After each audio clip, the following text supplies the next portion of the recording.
And we're back, ladies and gentlemen, with Season 2, Episode 20, It's About Time. That's the name of the episode, it's not my commentary on it.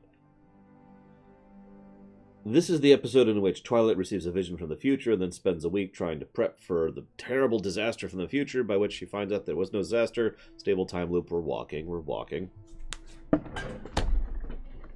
I like this episode. A lot. I've always liked this episode, but watching it with analysis mode on has actually helped me to appreciate it even more, which is always nice. I noticed this one is written by M.A. Larson. And I just point that out because I was looking at his list of episodes. He made Secret of My Excess, which was Super Speedy Cider Squeezy, which Luna Eclipsed, which is one of my favorites. Return of Harmony, which is one of my favorites. And It's About Time, which is one of my favorites.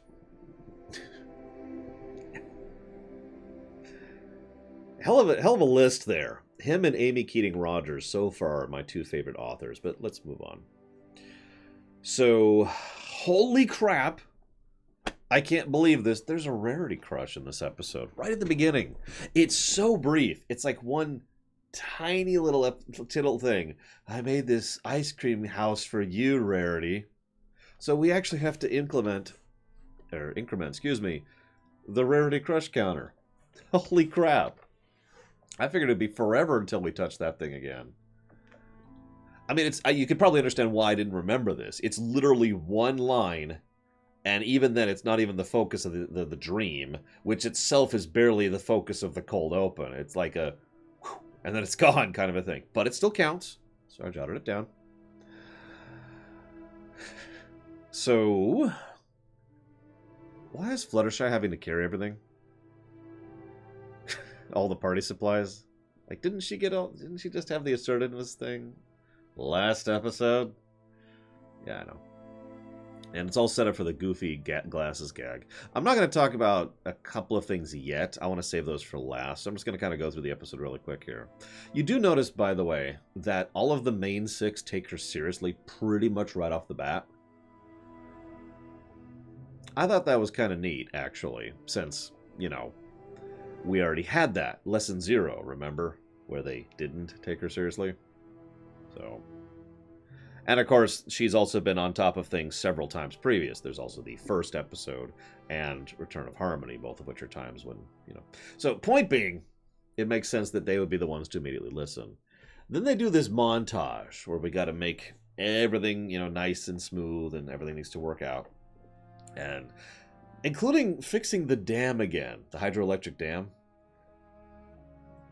Is that just a poorly made dam? Like, there just keeps being issues with that dam. You know, I don't know. Point being, big montage, fixing, cracking, creaking, bridge, hair, everything's cool. And then Cerberus attacks. I know, right, Ethel? I have to mention this because this is probably not true, but I wonder if this was a joke at Cerberus syndrome. So, for those of you not familiar with that concept, it's a terminology that refers to a fictional work that starts off light and silly and funny, and slowly gets more serious over time. I don't even remember what it's actually named after. If you give me a moment to look it up. This isn't one of my terminologies. Blah, blah, blah, blah, blah, blah, blah. Named by the print comic Cerberus the Aardvark. Which is the one that... So that's where that comes from. But yeah, Cerberus syndrome. It's when something starts off silly and happy and light and silly and then goes serious. It actually happens to a lot of works. One of the most common reasons why is because the authors get better. The creators get better over time. They want to examine more, do more with their creative work, and by logical definition, if you start looking into things that are more complex or, you know, adult, serious, then it becomes darker, right? And yeah, FF9 certainly qualifies there, but I was going to say, I mean, Star Trek certainly qualifies. Look at Season 1 of TNG, and then look at Season 5. Just to name one example of that. It also applies to TOS. It applies to this very show. a lot of things have Cerberus syndrome happening. So I don't know if Cerberus suddenly showing up is supposed to be a joke or not about Cerberus syndrome, because that's an very old standing trope. Certainly predating this show. Oh yeah, another of my favorite examples, just really quick, about Cerberus syndrome. Harry Potter. Seriously. Have you reread book 1 anytime recently? And then say book 3 or 5? Yeah. Anyways, so Cerberus shows up. Dun-dun-dun-dun-dun-dun. And Twilight even flat out says, you know, oh my gosh, all the evil creatures who are kept locked away in the gates of Tartarus could escape. What I find interesting about that is it's basically portrayed as a throwaway gag. We know it will not be, but it's going to be a long time before that one pays off. Interestingly enough. Like, that's what, 2 seasons out? 3? It's going to be a while, is what I'm trying to say. But, you know, M.A. Larson and canon, or continuity, rather. Anywho, so then it's like, okay, we need to defeat Cerberus, and then Fluttershy immediately does it. Yeah, she said Tartaros, I think, or something like that. I usually hear it pronounced Tartarus. Funnily enough, there's like 3 or 4 different proper, as in linguistically correct, pronunciations for Tartarus. I usually hear it as Tartarus, so that's why I'm saying that. Anyways, yeah, Fluttershy immediately is like, who's a good boy, who's a good boy? Immediately. That really amused me. But that also brings me to my next point. I'm going to spend a little bit of time talking about something that seems minor, but I want to do it because it's important to me. This is my show, this is my job, and this is what I would be doing anyways.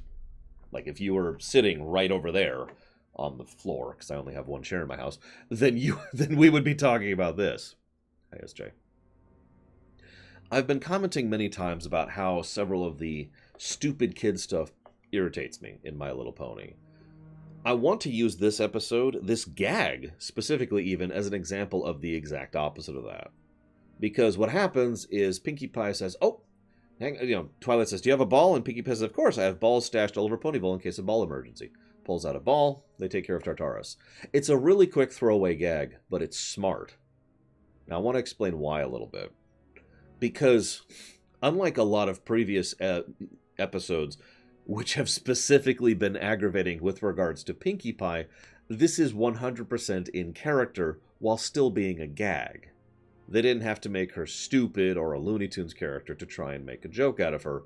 Instead, they use her pre-established character traits. In this case, actually being prepared and thinking things out and planning and all the perceptiveness thing. That's going to be a recurring element of her character, especially going forward. That's Pinkie Pie. And as Raskar accurately points out, thank you for pointing that out, they just emergency-proofed Ponyville. So even if she didn't have this planned out way in advance, she definitely just did this during the emergency proofing. They even do a second one with the eye patch emergency. That's Pinkie Pie. And that lines in neatly and nicely, right? Like, no issues.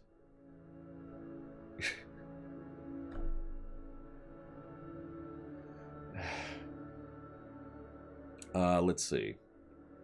Where am I at in the notes? I guess that I don't actually have anything else to say about that. I wanted to mention that moments like that and little gags like that and humor like that is one of the reasons why it pisses me off when they do the exact opposite and portray her as an idiot. I mean, they even did the hair cutting thing, as part of the emergency preparation. She had one strand loose, so Rarity's got her. Although that might have been a Rarity gag instead of a Pinkie gag, but whatever. So, did you notice Twilight's approach? And I'm pointing this out because I have a very strong feeling that M.A. Larson is a science fiction fan. Because what she does is all of the science fiction hallmarks when it comes to your classical science fiction time travel stories. I'm talking about like the 70s, 80s, and 90s range. So, first, she does everything she can. She preps. Okay, everything's prepped, but, well, maybe we didn't do anything. So then she tries to do nothing. I just have to do the opposite of what I was going to do. This actually comes up in Star Trek, actually, to use a specific example. I can never think of the name of the episode. It's one of my favorite episodes. Cause and Effect. There we go. TNG, season 4 or 5, I forget which. Cause and Effect. One of the approaches that they suggest doing, they end up not doing it, is what if we do nothing? And then they bring up the obvious question, well, what if doing nothing is what causes it to happen? And blah, blah, blah. You know, classic sci-fi approach. Funnily enough, her third approach is to use magic, and her fourth approach is to use science, but let's move on from that. Meanwhile, Spike decides to eat tons and tons of ice cream because, I mean, the stomachache is going to be future Spike's problem. Keep that in mind for the future. They also have a reference to Tim Burton's Batman, of all things. Show me. What? No, what is it? Show me! Ahem. I mean, it totally does, Savicom. I mean, logically speaking. So... Damn you, best Spike. Couple of things I wanted to comment on. We just kind of skip over a few of these, but, you know, Pinky Sense shows up, which I'm going to go ahead and count a continuity counter for this one. For the, not only the usage of Pinky Sense, but the accurate usage of Pinky Sense. It's only useful for vague or immediate stuff. Like that. Where did that come from? Which, again, is a gag that's in character for Pinkie Pie. Sorry. I've made my point. I've made my point. Did you notice, by the way, and I actually had to look this one up. So Twilight's running around freaking out and trying to use science. And she's got a blackboard full of a bunch of scribbles, right? Those are actual formulas that have to do with time dilation. Nice touch. So, we get to the sneaking section. I have to admit, this section amuses me. So, they're trying to sneak in, like... Oh, I'm sorry, Gord. Remember, get Z-Quil, not NyQuil. NyQuil is just going to hurt your liver. Z-Quil will help you sleep, okay? Trust me on this one. yeah, so the sneaking section, they're like, we've got to sneak in, and, you know, they got the suit, and of course she tears it up in the bushes, which is the final sign. We got the Metal Gear Solid thing going on. And of course, oh no, the guards are going to catch us. Hey, Twilight, how are you doing? Like, I mean, because of course, right? That's so logical. It's logical on both sides of things, too. First of all, it's logical that Twilight is freaking out. Because, A, it's kind of her nature to freak out in general. But B, and this is important, she hasn't slept all week. Or at least in several days. You ever gone without sleep for a long period of time? Because that makes you a little bit loopy. Like, your logic circuits don't really fire right. Trust me on this one. Speaking from personal experience again. Both for me and for other people. So it makes perfect sense that she would be logic looping out in just this right way. Of not being able to cognate the fact that, oh yeah, I have high-level access to this place. I mean, if you think about it, probably nobody has higher-level access other than her, than the sisters, the twin sisters themselves, for God's sakes. But anyways, I'm getting off topic. So she gets in, they let her in. Duh. The episode doesn't... At first, I thought the episode fumbles a little bit, because Twilight kind of doesn't pick up on what's going on. But then it kind of works for me, because A, I mean, she hasn't slept in several days. And B, they don't want to hit kids who are watching this too much with some of the implications of what happens in the episode. Which brings me to the time travel, which I haven't actually mentioned yet. So first of all, this is probably one of the most clear-cut examples of Type 1 time travel that I've ever seen.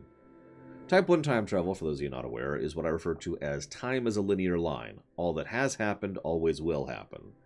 In short, there's no alteration to the timeline. The time travel always did and will and has happened, right? Now, this episode, yeah, like FF8, to use another example. This episode is a good example of why I enjoy Type 1 time travel so much as a consumer of fiction, as a customer. Consumer feels like a bad word there, but whatever. Because It's more difficult to write, it can become more clever, and it kind of has baked-in Babylon 5 effect built into it, assuming you do it properly. Everything takes on a new light once you see that it's already happened for the second time, to phrase that a little bit weirdly. It also admittedly makes perfect sense to me, but I don't want to get into that. Because... like Dream Whisperer asked earlier, where did the loop start? In Connoisseur. I like that better, but I probably don't deserve that title. I say an analyst of fiction? Anyways, it's worth noting that in this type of time loop, there is no beginning of the loop. That's not how that works. Some people seem to think that a loop has to start and then get going. It doesn't actually work that way with Type 1 time travel. There is no start to the loop. There is technically an end to the loop, because it's not like she keeps going back around it over and over and over. Instead, what happens is she goes through it the one time, and that's it. It's a singular loop. But there is no beginning or end of the loop. It also has the interesting side effect of the consequence, and there's actually a proper scientific term for this, which I don't know, but it's information from nowhere.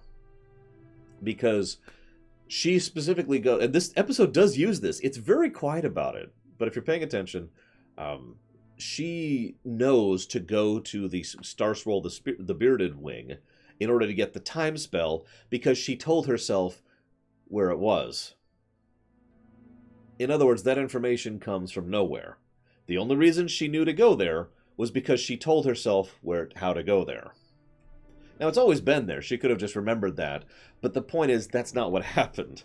In this case, the information springs up basically from nowhere. It never started anywhere. It just was in part of the loop because of the fact that the future told the past it. Like, for example, this is a very, very strange example, but let's say for a moment that I was to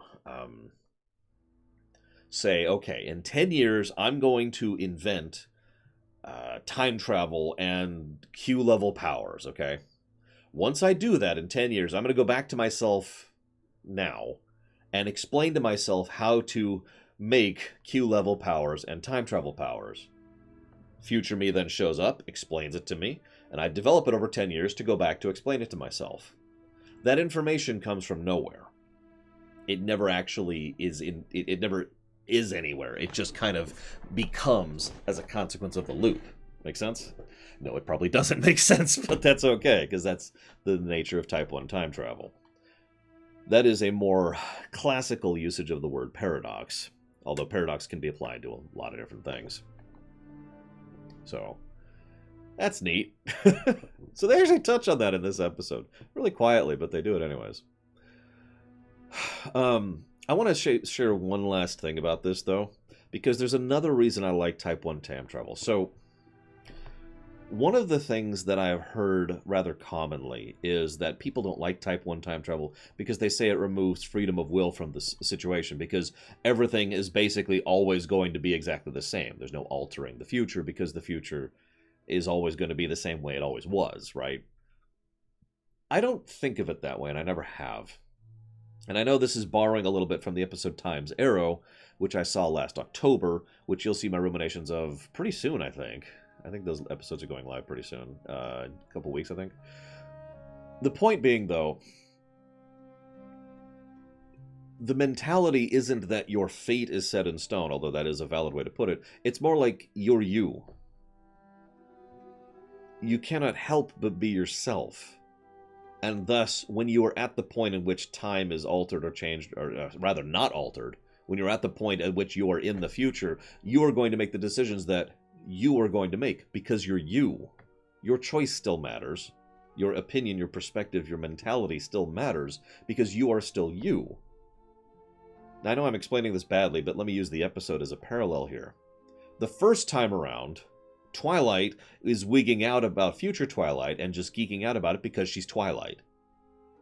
And the second time around, Twilight is naturally reacting to previous Twilight and responding to her and answering her questions because she's Twilight. Not because she had to. Not because it was set in stone per se, but because she's just herself. And she can't help but be herself, right? Nobody can.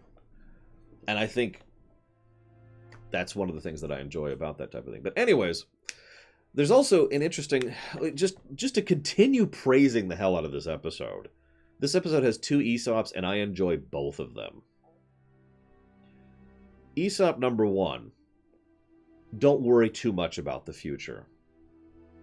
Aesop number two, don't worry too little about the future.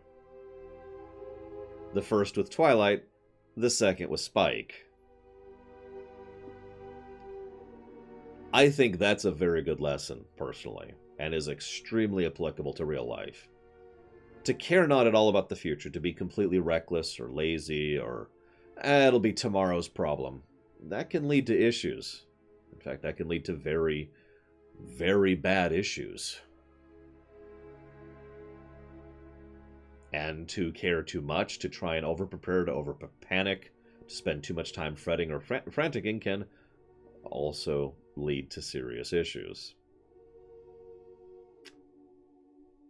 I agree, Baron. I think those are two lessons that adults absolutely need to learn. And they're certainly applicable right now. If I could use a more historical parallel, though, there was a massive movement in London. I don't remember how long ago. I want to say about a century ago at this point, where they were going to go ahead and implement a sewer system. Now, this is a big deal because anybody who studied history knows that sewers, as we think of them today, are actually a pretty modern invention, right? So they were going to implement a sewer system, and when they were calculating it and figuring out how they needed to make it and how they needed to process it and how big it was, the sanitation movement, which I actually recommend you look into. It was a big deal, and it's a fascinating part of history. But when they were doing this, several people specifically insisted on future-proofing it. Because what was being initially pushed was, and I'm just going to use a simple visual metaphor here, they were initially going to make the pipes kind of like this. There, you can kind of see it there, right? Because this is how much we need with regards to sewage in order to make the sewage work for now. And several people were like, no, it needs to be closer to this, because we need this to last for the next several dozen years, because we can't just keep ripping the city apart to install new sewers over and over. Because of that future-proofing, those sewers are actually still in use to this day, rather than having become defunct decades ago.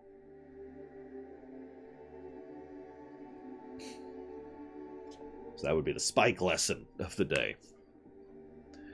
But anyways, point being, sorry for gushing. I really liked this episode. It was really nice to see this episode, especially in the immediate wake of putting your hoof down. That being said, I do want to say one thing really quick. As much as I love this episode, and I have just tons and tons and tons of praise to show at it, I think we do have a wah-wah at the end. Thoughts?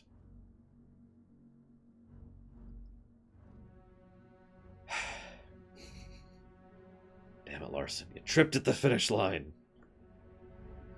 Yeah, even with the musical cue really sold it, but the whole scene was clearly a wah-wah. So, we'll go ahead and add that to the counter.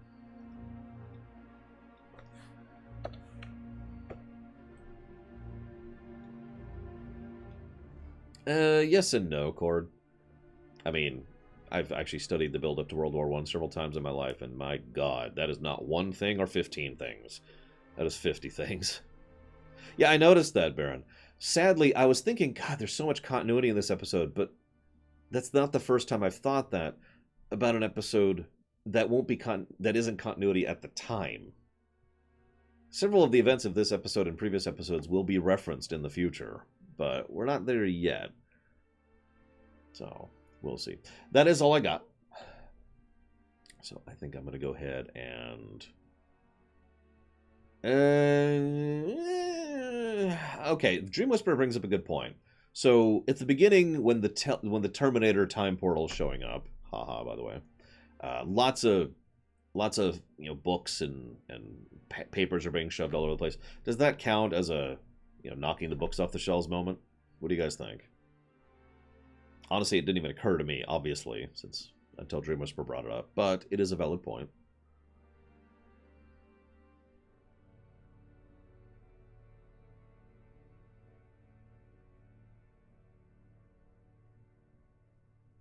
That's true. They also did that in the Canterlot Library.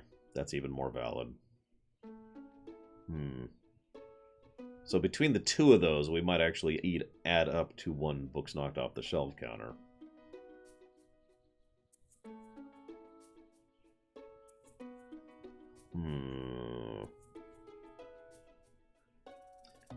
The only continuity counter I added was for the Pinky Sense, which I've already done. Yeah, no, this, to use another Star Trek example, this is like that episode in Season 2 of DS9, where Quark kind of casually starts making a trade deal with people who are part of the Dominion. Okay, maybe a little less ominous than that, but you get the idea.